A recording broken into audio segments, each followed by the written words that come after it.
कहते हैं कि हमारा आंकड़ा तो सबसे नीचे है, 2.5% का रेट है, सबसे नीचे और सबसे ऊपर राजस्थान जो कि कांग्रेस की स्टेट है। एनसीआरबी का 2019 का आंकड़ा चलाइए, प्लीज ग्राफिक चलाइए, यही कहता है। देखिए, सबसे शर्मनाक बात यह है कि बेटी के बलात्कार को तुलनात्मक दृष्टिकोण से देखा जाता है। मैं जब डिबेट में आई थी तो मेरा पहला कमेंट यही था, एक बेटी के तौर पर, एक राष्ट्रीय प्रवक्ता के तौर पर भी, कि बेटियों के बलात्कार को तुलनात्मक दृष्टिकोण से नहीं देखा जाना चाहिए। वो कहीं भी हो, उसको बर्दाश्त नहीं किया जाना चाहिए। लेकिन हम यहाँ इसलिए कह रहे हैं, अब आप खुद देख लीजिए, भाजपा की जो हिंदू ब्रिगेड है वो इस गैंगरेप पे दो धड़ों में बटी हुई दिख रही है। उमा भारती जी, भाजपा की पूर्व मुख्यमंत्री, कह रही है मुझे कोरोना नहीं होता तो मैं जाती हाथरस। विनय कटियार जी ये कहते हैं कि बलात्कार तो हुआ ही नहीं, ये तो बेकार की बात है। अगर बेकार की बात है तो आपने बोली क्यों लगाई, आपने पहले 10 लाख से 25 लाख का मुआवजा क्यों दिया? और अगर आप इतने ही सजग थे इन बातों को लेकर, तो तेजाग्राम में लोधी बच्ची जो अनाथ थी, मर गई 13 साल की, उसको क्यों मुआवजा नहीं मिला? क्यों मैनपुरी की कुछ बच्ची को मुआवजा नहीं मिला? क्यों जौनपुर की निषाद बच्ची को मुआवजा नहीं मिला? क्यों चित्रकूट की बच्ची को मुआवजा नहीं मिला? क्यों कानपुर की गर्भवती जहाँ किशोरिया पाई गई वहां आपने कोई एक्शन नहीं लिया?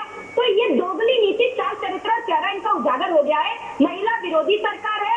बेटियां और जो कातिल है इनके यार है कुलदीप सेंगर और चिन्मयानंद, हम जानते हैं किस पार्टी ने दिया है। तो ये कहने की बात नहीं है। हम बेटी बचाओ बेटी पढ़ाओ की बात को मानते हैं, बेटी बचाएंगे बेटी पढ़ाएंगे, मगर किससे बचाए? कुलदीप सेंगर से बचाए, चिन्मयानंद से बचाए, इनकी बिगड़ैल, ये जो अमीर और बिगड़ैल। ना आप मेरे सवाल का जवाब फिर नहीं दे रही है साधना, सवालों से भागना ठीक नहीं है। एनसीआरबी का आंकड़ा ये कहता है कि क्राइम अगेंस्ट वुमेन में, बलात्कार के मामले में राजस्थान टॉप पर है। इसके बारे में क्या कहेंगी?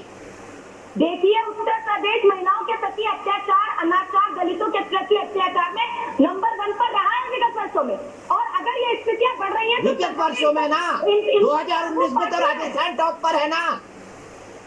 अरे मैं कह रही हूँ कि सरकारों को काबू पाना चाहिए, लेकिन क्या राजस्थान में इस तरह की स्थिति हुई? क्यों तुलनात्मक दृष्टिकोण से देख रहे हैं? क्यों पहले चरस कोकी में कंगना का धारावाहिक चला, अब हाथरस का ही धारावाहिक चला? क्यों अगला नगला तेजाग्राम का नहीं चलाया? क्यों अब राजस्थान याद आ रहा है? क्योंकि हाथरस का मैटर मीडिया में आ गया है, क्योंकि हाथरस पर कांग्रेस चिल्ला चिल्ला कर कह रही है, क्योंकि अब हाथरस पर मेरे पिता से दीपक चौरसिया जी चिल्ला रहे हैं, क्योंकि हाथरस पर मीडिया अब आवाज उठा रही है, इसीलिए राजस्थान याद आ रहा है। तो डाइवर्ट एंड रूल का फॉर्मूला ना अपनाए भारतीय जनता पार्टी, ये मेरा विनम्र निवेदन है। ठीक है, 12 चलते हैं, राजस्थान के 12 चलते हैं। लाल सिंह फौजदार